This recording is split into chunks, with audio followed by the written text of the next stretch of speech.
पूर्व केंद्रीय मंत्री और कांग्रेस के वरिष्ठ नेताओं ने सुमार शशि थरूर को पत्नी सुनंदा पुष्कर की मौत मामले में बड़ी राहत मिली है।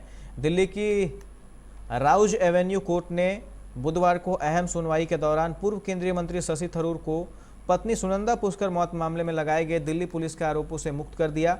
बुधवार को अहम सुनवाई के दौरान दिल्ली की राउज एवेन्यू कोर्ट ने सुनंदा पुष्कर की हत्या के आरोप से पति शशि थरूर को बरी कर दिया है। उधर राहत मिलने के बाद शशि थरूर ने दिल्ली की कोर्ट का शुक्रिया अदा किया है। इसके साथ ही कहा कि 7.5 साल से इस टॉर्चर और दर्द से गुजर रहा था, अब उन्हें बड़ी राहत मिली है। अफगानिस्तान में तालिबान की वापसी के बाद कुछ देशों का उसके प्रति लचीला रुख साफ तौर पर दिखाई दे रहा है। इन देशों के बयानों में भी इस बात का सीधा संकेत दिखाई दे रहा है। खासतौर पर अफगानिस्तान के पड़ोसी देश तालिबान को लेकर क्या रुख अपनाने वाले हैं, ये देखना काफ़ी दिलचस्प है। रूस, चीन और पाकिस्तान का रुख काफ़ी हद तक स्पष्ट हो चुका है।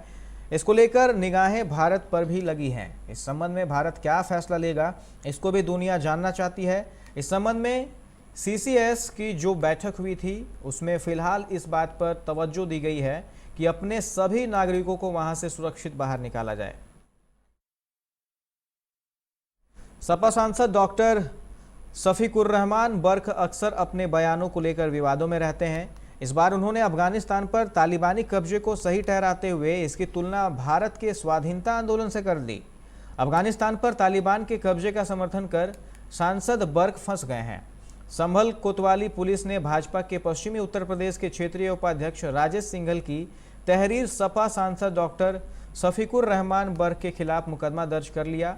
इसके अलावा तालिबान द्वारा अफगानिस्तान पर किए गए कब्जे पर खुशी जाहिर करने में 2 अन्य लोगों के खिलाफ पुलिस ने मुकदमा दर्ज किया है।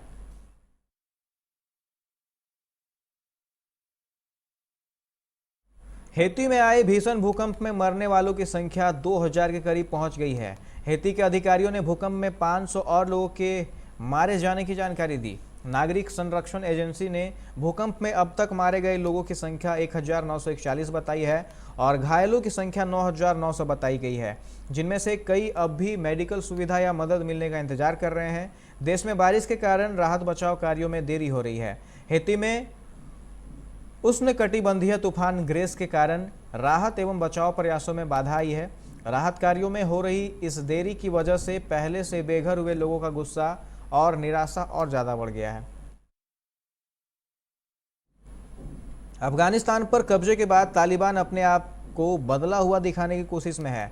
महिलाओं को सम्मान और लोगों को सुरक्षा देने का वादा कर रहा है, लेकिन दूसरी तरफ उसका असली चेहरा भी सामने आ रहा है। तालिबान ने बामियान में मारे गए हजारा नेता अब्दुल अली मजारी की प्रतिमा को उड़ा दिया।